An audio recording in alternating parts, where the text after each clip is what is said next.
Hello there, lovely people. It's Alex from Nintendo Life here, and you know what time it is. Yes, today we're going to be talking about Xenoblade Chronicles Definitive Edition on the Nintendo Switch. It was bound to happen at some point, and it's happening soon, and I've played it quite a bit. And we're also going to keep it spoiler-free, because although it's an old game, you know, it's coming out again soon. It feels like kind of a dick move to be talking about spoilers. Certainly with the new gubbins. But anyway, that's more than enough waffling. Let's dive right into things. Okay, let's address the big thing first. Alex!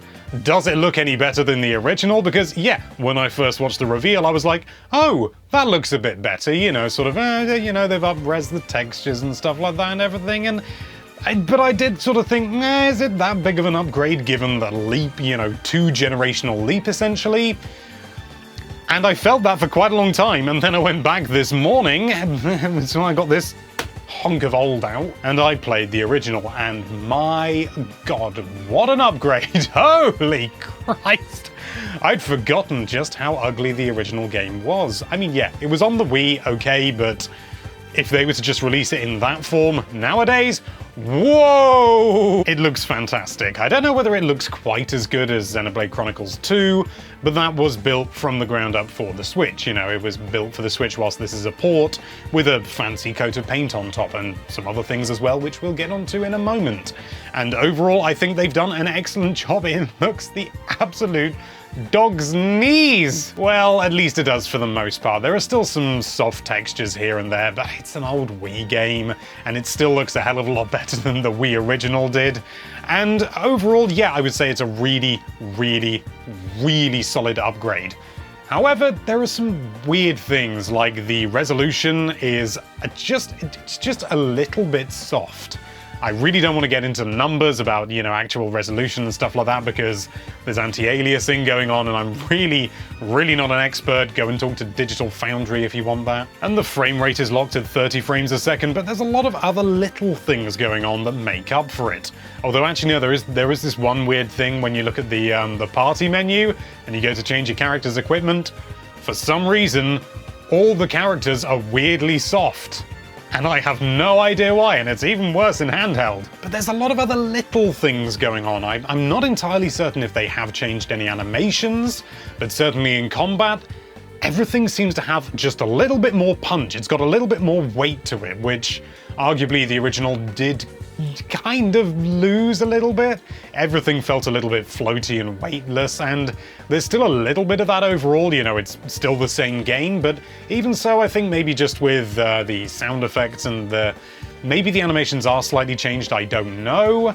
But everything just feels a little bit more substantial. Attacks feel like they could actually damage things now, and it's overall a good. But alright, that's the kind of thing you can get just from watching the footage that we've put up. And yeah, fair enough, it looks better. Woo! Great, but is there anything else different? Yes, I've already said so. Pay attention, please. The differences in the new version are small, but they are extremely welcome. My lord, some of the quality of life improvements, I honestly didn't even realize they were there and they were actually quality of life improvements until I went back to the original and played it, and the original is a bit of a clunker. Combat is basically exactly the same as it was before, basically identical except for like the visual stuff that I mentioned, but there are a few extra little bits thrown in as well, which are so welcome. One of them is a sort of a chance thing.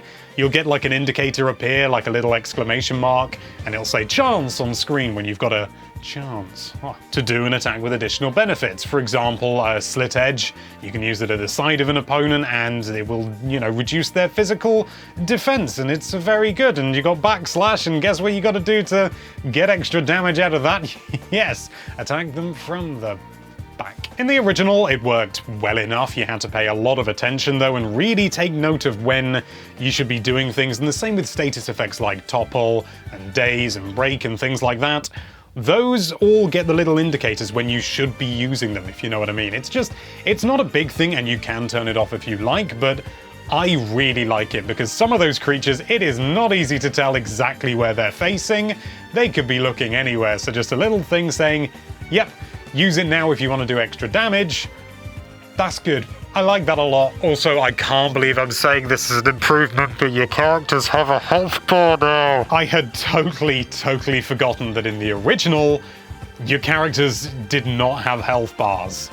They just had a number, and you just had to keep looking at the numbers and process the number in order to work out whether they needed healing or not, and then heal them or not. Now they've got a bar at the side, and you know when it gets low, that's the time to heal them.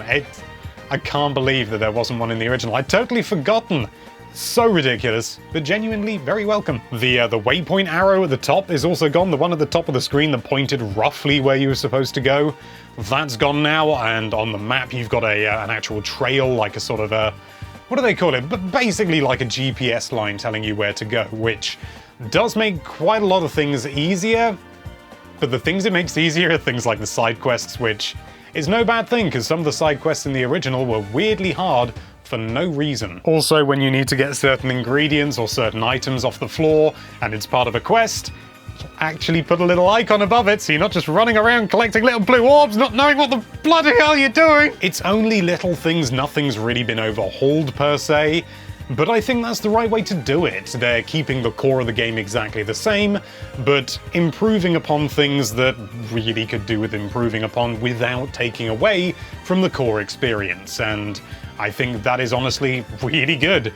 Again, I think it's really best when you don't notice that something's new, and pretty much all of this, I didn't notice it was new. I think the chance thing I was fairly certain was new, but yeah, it's new.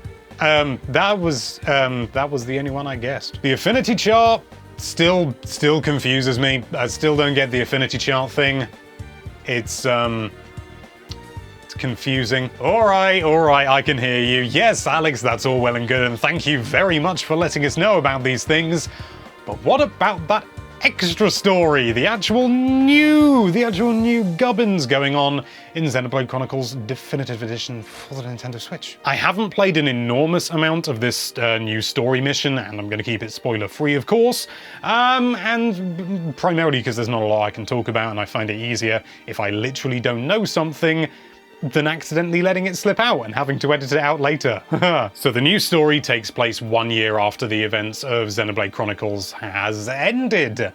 And yeah, it's interesting. Shulk's there along with Melia and 2 other characters that I don't want to go into, as well as some other supporting characters and things like that. And overall, you know what, it really doesn't actually feel that much like Xenoblade Chronicles. I mean, the combat and everything and the way that you move around the world, yeah, obviously it's Xenoblade Chronicles. It feels exactly the same, beyond a few little tweaks, because it's its own standalone thing. It doesn't do anything with your other save file or anything like that. So you start off at like level 60 and you're running around and you're doing all this gubbins, and the thing like the affinity chart wouldn't really work. It can't carry it over and things like that. Well, I suppose it could, but it would be a bit rubbish, because if you've already played Xenoblade Chronicles on the Wii and you just want to play the new chapter first, which I wouldn't blame you, and it is available right from the start, which is a very nice thing. So there are some changes, you know, there are no affinity coins or anything like that, or skill trees. It is basically just, they've kind of streamlined it, and I think they've done very well in that fact. They've introduced some things. Chain attacks are gone, which is weird, and they've replaced them with these, you get these Nopon following you around, the Pond Spectres, and they essentially replace chain attacks, which is okay. I don't know why they had to remove chain attacks, but they did. Maybe, I suppose it is tied into affinity and things like that, but even so, maybe just tweak it. I don't know. It's fine. It works fine. But the thing about Xenoblade for me is the fact that the combat is fun, it's entertaining, it can be genuinely challenging at points, and it did actually seem like the extra story was going to be really easy, but thankfully it did ramp up in difficulty. I was very, very pleased about that. But Xenoblade Chronicles is quite rare in the sense that the story is actually really bloody good. I mean, some of the dialogue is cheesy and things like that, and certainly some of the voice acting is a little bit funny here and there, but overall, it's a really good experience, Some of the ham-fisted lines and sort of crazy things that go on, you sort of think, oh no. But then something really dramatic happens, and it makes the dramatic things and the heavy things all the more intense because of it, because it's surrounded by relative whimsy, and then all of a sudden something really, really important happens and you feel it. You're really feeling it. And I'm just not getting that. I'm just not getting it at all. The writing, honestly, is nowhere near what it was before. The dialogue and voice acting is no longer just sort of charmingly cheesy, but, you know, sort of carries some emotion. It's just kind of, I'm going to read this dialogue now, and it doesn't... I don't know. I don't want to be too harsh. I feel really bad saying it. Really bad, because I love Xenoblade Chronicles. The plot is not that interesting at all. I mean, it doesn't feel like there's any urgency in anything you do. You just sort of arrive in the area you're on, and it's just kind of like, okay, well, let's do this thing then. And it probably doesn't help that it's a story almost entirely about Melia. And Melia, for me, I don't want to upset any Melia fans out there, but Melia wasn't exactly my favorite character in the original, and in this, she's mega boring. Again, I feel really bad saying this, and I have only played a small portion, so it may well be that later on it picks up, and I really, really hope it does.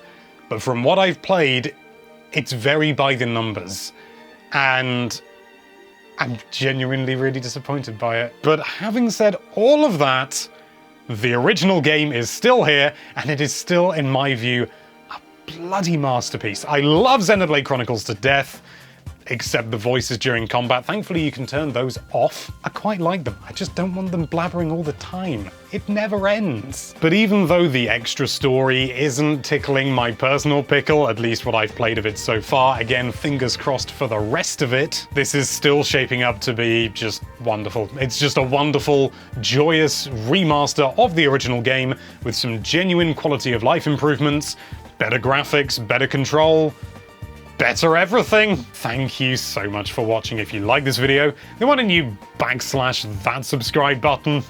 Best I could come up with. And be sure to check out nintendolife.com for all sorts of lovely Nintendo related content. Thank you again for watching. Bye bye.